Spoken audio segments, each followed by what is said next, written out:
So today what I want to do is I'm going to try to play around with baseballr a little bit. As you see, I already have a bunch of data frames and values. Um, yeah, so I decided to play around with baseballr a little bit. I had an idea for a project. I wanted to see whether pitching actually was like the main factor in World Series success, because it's pretty common for a lot of fans and analysts to say that, oh, pitching is why this team won, or this team needs pitching to win in October. But honestly, that just does not seem that practical to me. I feel like that's pretty irrational, given that there's just so many other variables, and you could have a really bad pitching staff and still win if your hitters are good enough. So I want to take you guys through that, and yeah, so you only need 3 libraries for that. Actually, you don't even need this one. I was trying to play around with creating a predictive model, but I decided against doing that. As you can see, I only have like about 100 lines of code, but yeah. So my first step was to take the last 10 World Series winners and losers. As you see, Braves the winners last year, Astros the losers last year, Dodgers Rays the year before, winner, loser, winner, loser.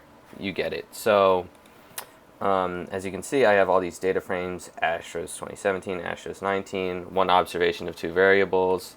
The reason why this is I used baseball reference team results. basallr actually is really cool because there's so much stuff that you can look at. Actually, I haven't loaded the libraries yet, but yeah, if you just run this, you get tidyverse downloaded, which you're always gonna need almost. And baseballr is just super fascinating because there's so much stuff that you can look at, like Statcast leaderboard, Statcast search, batters, pitchers. You could look at baseball reference, batter, pitcher, team results, which is what I did. And basically what this does is it just gets the team results for the entire season. So the Braves, for example, if I just do this, these are only their first 10 games, but you'll see win, loss, score. And basically the way I wanted to evaluate this was by runs and runs allowed.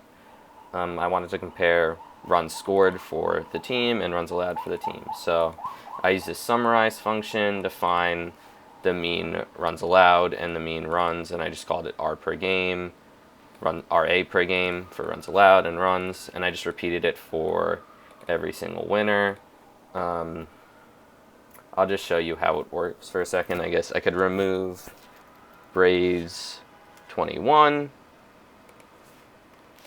Okay, and that data set's removed, but when I run this line, boom, you're going to see Braves pop up right there. One observation of 2 variables. This is the average amount of runs they gave up per game, and this is the amount of runs they scored per game. Yeah, so I just repeated that process for the past 10 World Series, and then I wanted to create new values. As you see here, you can have all the World Series losers and winners runs per game. I didn't attach the team to them because that doesn't really matter to me, but I wanted to collect them together. So using this C, I could make a column for all the data. So I made a column, and I titled that column World Series winner runs allowed per game. I took all of the runs allowed per game and all of the winners. Repeated the same step with the losers and runs allowed. Used the column, and I named the column World Series losers runs allowed per game, and I repeated the same process for wins. So the next step I wanted to do was I wanted to create a data frame for World Series results. And I already have my columns, so I can just use this data frame command to create a data frame for World Series winners runs allowed per game, World Series losers runs allowed per game, World Series winners runs per game, and World Series losers runs per game. Now I already have this data frame in my R, but it's okay because I ran the code again, and you can just see all of them, all of the outcomes here. For example, this was last year, this was the year before, Dodgers Rays, Astros Braves, and so on. So for the past 10 years. My next step was I was trying to get a feel for the data. I wanted to see if the winners runs allowed per game was less than the losers runs allowed per game. Obviously, runs allowed shouldn't be the best indicator of how well the team pitched, But I feel like it's a pretty fair indicator of pitching success, and it should appear that way if pitching matters so much. And then if I just run this, there are only 4 out of 10 outcomes in which the winners allowed less runs than the losers during the regular season. So basically what this tells me is that over the regular season, a majority of the time, the World Series winner ends up having a worse pitching staff than the loser. So kind of disproves that narrative that pitching matters so much. And with that, I decided, let's test to see if their offenses are better. World Series winners' runs per game is greater than losers' runs per game. And boom, and you have 7. So only 3 outcomes there were where the loser ended up scoring more runs per game during the regular season than the winner. And I just wanted to make this bar plot to show all of the data. As you see, this is runs per game for the winners, and this is runs per game for the losers. This is runs allowed per game for the winners, and this is runs allowed per game for the losers. As you can see, a majority of the data points are higher than those for the losers, and you can see, well, let me repeat that actually, sorry.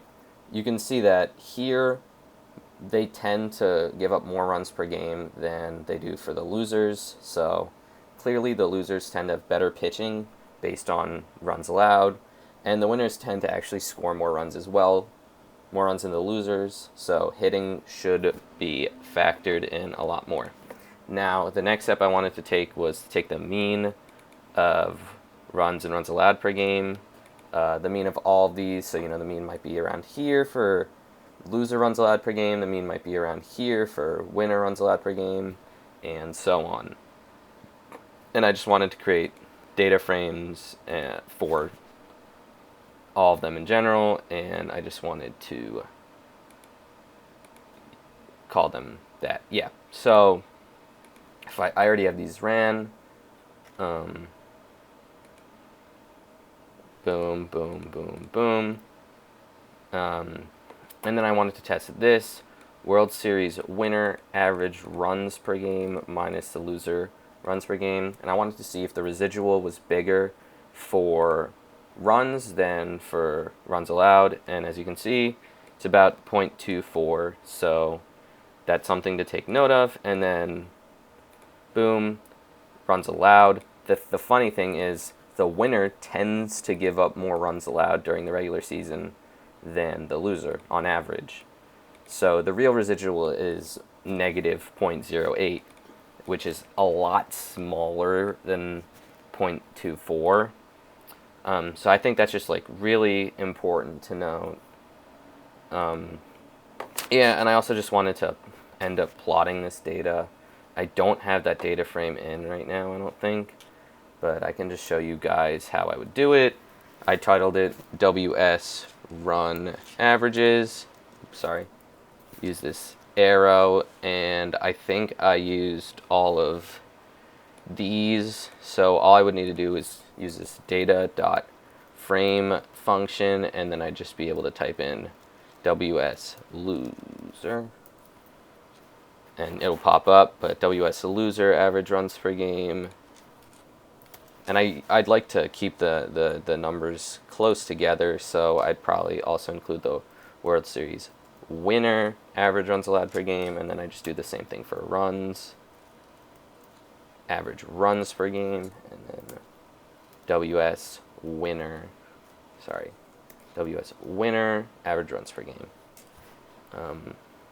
Yeah, I already have the data frame downloaded, so I don't really need to do that, but yeah, I could just run this and boom, and it's the same thing as it was here. And if you just want to look at the data, I also plotted it so that we could see both of them. As you can see here, they're both pretty similar. Something important to note is that the winner, that is pretty clearly higher, and they score more runs per game.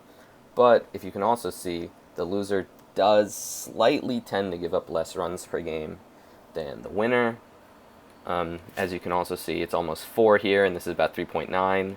So the winner tends to give up almost 0.1 runs more per game during the regular season than the loser, which I think is just super important to note, because the narrative that pitching matters so much might not be that true. And the next thing I wanted to do was also plot it just on a little like dot plot. So I titled this column runs and this column names.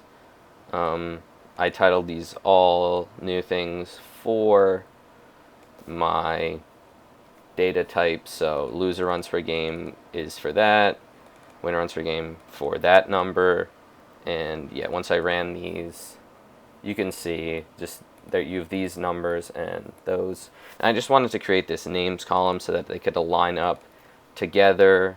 And I also used the data frame function to create this World Series runs averages, and then I used ggplot to make a nice dot plot. And as you can see, winner runs allowed per game, it's about 4, sorry, and the loser runs allowed per game, it's about 3.9.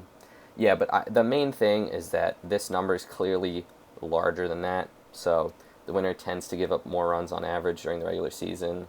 And the winner also tends to score more run on average during the regular season. And that's basically it, guys. I just think this is super fascinating because a lot of analysts and people put emphasis on, oh, you need a good pitching staff to go far in October.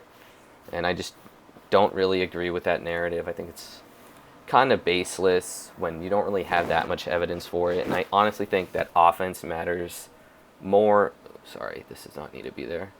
I think offense matters a little bit more. As you can see, 7 of the last 10 winners had better offenses during the regular season. And only 4 out of the last 10 winners had a better pitching staff. All in all, I don't think this is just like the best representation of a better pitching staff and a better hitting team. I just think it's some evidence that can clearly show that pitching might not be that important, and I think building a good offensive roster might be more important. I'm not that advanced in using baseballr yet, but I still think that with what I was able to show, this is pretty interesting and impressive.